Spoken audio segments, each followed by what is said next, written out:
Louis-Claude de Saint-Martin was a French mystic and philosopher who lived from 1743 to 1803.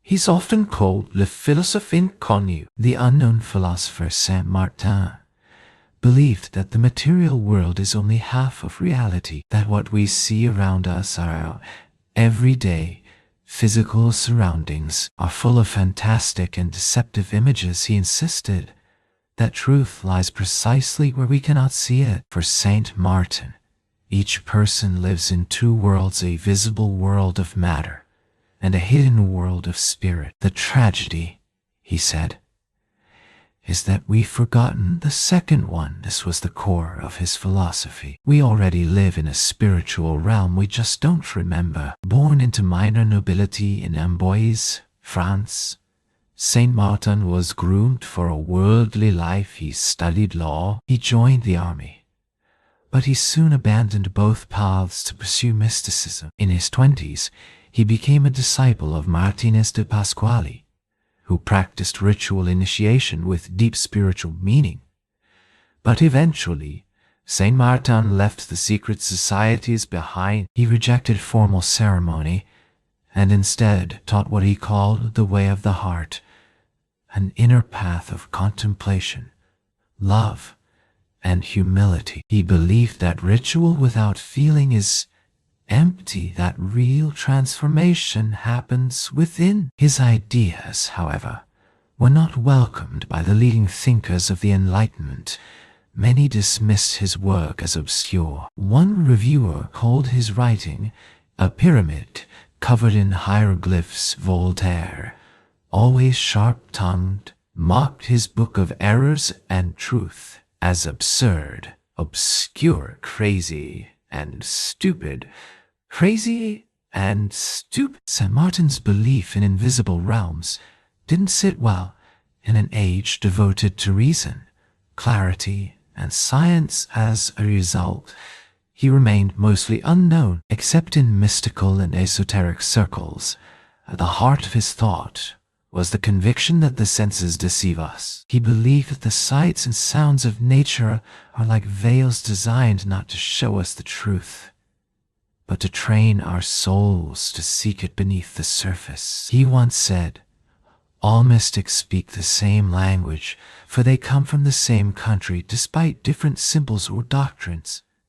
Saint Martin believed all true mystics recognize a shared divine source. He wasn't the only one to say this. The Swedish mystic Emanuel Swedenborg, for instance, claimed that heaven interacts closely with the world, reflecting it like an inner mirror. Saint Martin embraced this view, but gave it philosophical depth. He taught that the human mind has an inner eye, but that eye must be illuminated by a light beyond time and space. Intellect alone is not enough. True insight, he said, comes from the soul's contact with the eternal. This belief connected him with older traditions like Plato's wilder forms, or the Hermetic idea that as above, so below. For Saint Martin, the outer world reflects the inner, and the soul is always trying to return to its forgotten source. He saw mysticism not as escape, but as recovery. Remembering his spiritual path was deeply Christian, but not conventionally religious. He warned against what he called Churchism religion as empty form, without feeling. Instead, he invited people into an inner experience, an unbreakable union with the divine. He wrote that the real initiation is to enter into the heart of God and make God's heart enter into us. He compared this to a tree drawing strength from its hidden roots. If we go deep enough into ourselves, he said, our outer lives will naturally bear fruit. This echoes other Christian mystics like Saint John of the Cross, who spoke of the soul tasting God directly, beyond word. For Saint Martin too, Love and humility were the only way to access the hidden world within. He believed that God is not far away, but present, here, in the depths of our own being, in his own time. Saint Martin was seen as a strange figure. One revolutionary lumped him in with other metaphysical follies.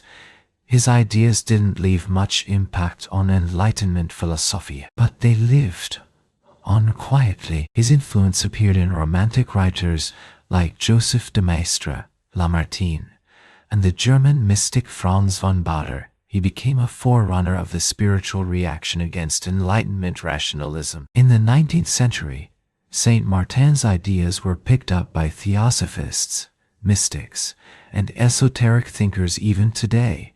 He remains mostly unknown to the general public, though a modern mystical order, Martinism, carries his name still.